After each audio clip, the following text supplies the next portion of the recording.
আপনার 2 ইয়ার্সের জন্য ভ্যালিড দিচ্ছে আপনাকে ট্রাভেলিং করার জন্য, এবং 100% সেফ।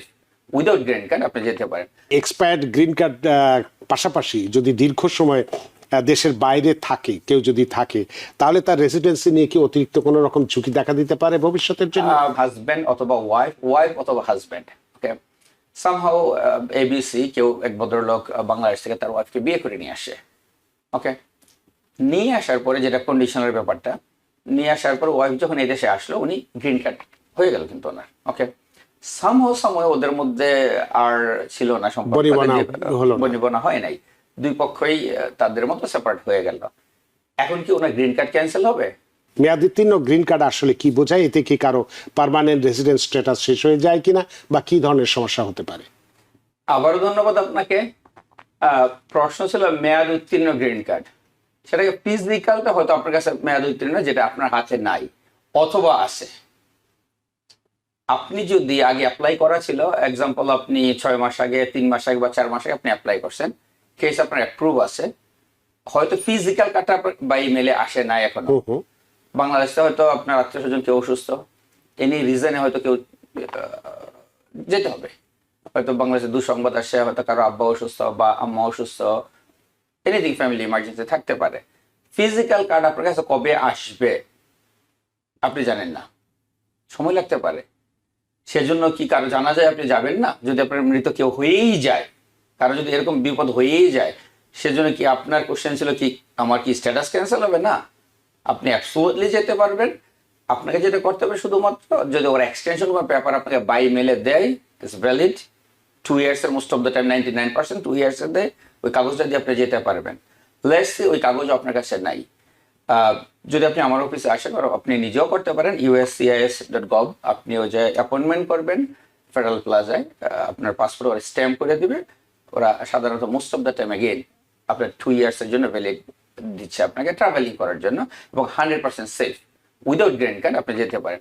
এই জায়গায় আপনার গ্রিন কার্ড নাম্বার থাকবে এবং এক্সটেনশন ওরা দিয়ে দিচ্ছে আপনাকে। ফিজিক্যালটা আপনার কাছে নাই, বাট সেম নাম্বারটাই ওরা স্ট্যাম্প করে দিচ্ছে with immigration officer signature. So 100% safe.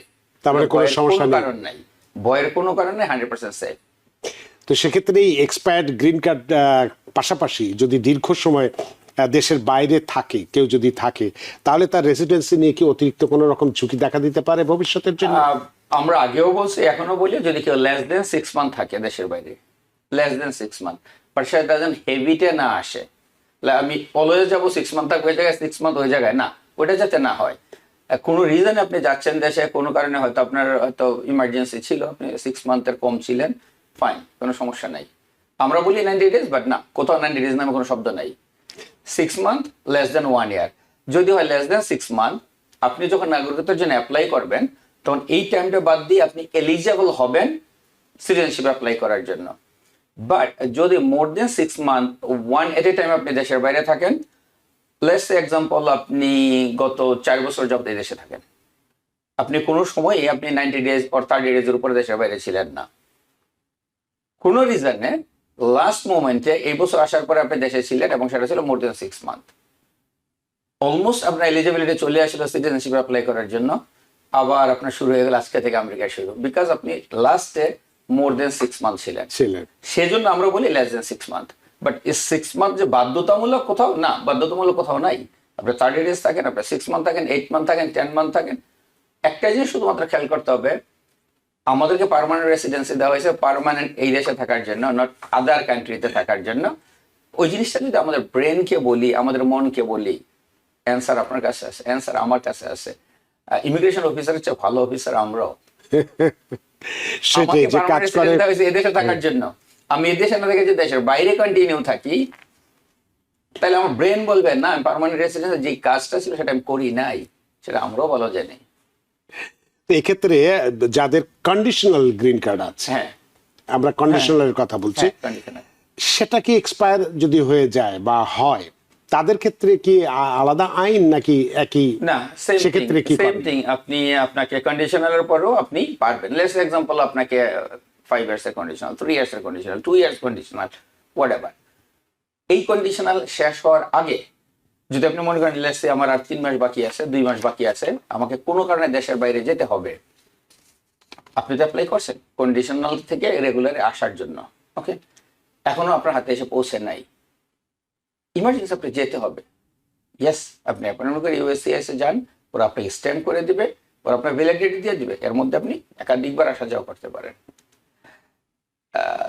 আরো এর সাথে যে আরেকটা ব্যাপার থাকে, হাজব্যান্ড অথবা ওয়াইফ অথবা হাজব্যান্ড, ওকে, সামহাউ এবিসি কেউ এক ভদ্রলোক বাংলাদেশ থেকে তার ওয়াইফকে বিয়ে করে নিয়ে আসে, ওকে, নিয়ে আসার পরে যেটা কন্ডিশনের ব্যাপারটা, নিয়ে আসার পর ওয়াইফ যখন এই দেশে আসলো, উনি গ্রিন কার্ড হয়ে গেল কিন্তু ওনার, ওকে, সামহাউ ওদের মধ্যে আর ছিল না বনিবনা হয় নাই, দুই পক্ষই তাদের মতো সেপারেট হয়ে গেল। এখন কি ওনার গ্রিন কার্ড ক্যান্সেল হবে? না, অ্যান্সার ইজ না।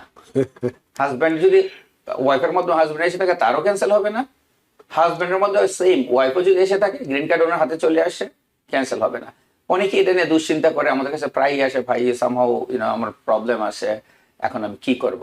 সো আপনি ইটস ফাইন, আপনি বাই ল আপনার গ্রিন কার্ড, শুধুমাত্র ইমিগ্রেশন অফিসার জানতে চাচ্ছে আপনাদের বিবাহটা বৈধ ছিল কি না। I mean with the money or other way আপনি এই দেশে আসেন নাই, লেজিট আপনাদের বিয়ে ছিল, লেজিট সবকিছু ছিল, দ্যাটস অল। সো এটা নিয়ে অনেকেরই ভয় থাকে যে এখন আমি কি করব। 100% আপনি ফাইন, সেটা হাজব্যান্ড হোক আর ওয়াইফ হোক, যার মাধ্যমে স্পাউসে আসবেন।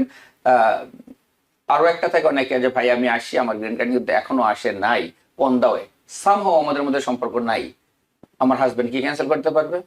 স্টিল ক্যান্সেল করতে পারবে না, অ্যাজ লং আপনার অ্যাপ্রুভ সবকিছু, আপনি চলে আসেন এই দেশে, ততক্ষণ পর্যন্ত আপনার বিয়ে বৈধ ছিল, এন্ট্রি পর্যন্ত আপনি ঠিক ছিলেন, ভিসা পাওয়া পর্যন্ত আপনি ঠিক ছিলেন। এখন এই দেশে ঢোকার পরে সময় হয়তো আপনাদের মধ্যে বনিবনা হয় নাই, আপনাদের মধ্যে সেপারেশন হয়ে গেছেন, সেজন্য ইমিগ্রেশন আপনার গ্রিন কার্ড আটকাবে না। অনেকেই আমাদের কাছে প্রায়ই বলেন, ভাই আমার হাজবেন্ড ক্যান্সেল করতে চাচ্ছে, ক্যান্সেল করে ফেলবে, পারবে না। অনেক ধন্যবাদ। কন্ডিশনাল পর্যন্ত ওনার একটু সময় লাগতে পারে, এই জায়গায় অনেক কোশ্চেন আসতে পারে ওনাকে, কি রিজনে ওনাদের হয় নাই, বা কিন্তু আইন আছে, তাকে সাপোর্ট করে, হাজবেন্ড ওনাটা তাকে সাপোর্ট করার মতো আইন যথেষ্ট আছে, যথেষ্ট উনি সাপোর্ট পাবেন। ইভেন কালকেও যদি এদেশে আসে থাকেন, একদিন মাত্র উনি দেশে আসছেন, ওদের মধ্যে আর বনিবনা হয় নাই, স্টিল উনি এলিজিবল গ্রিন কার্ড পাওয়ার।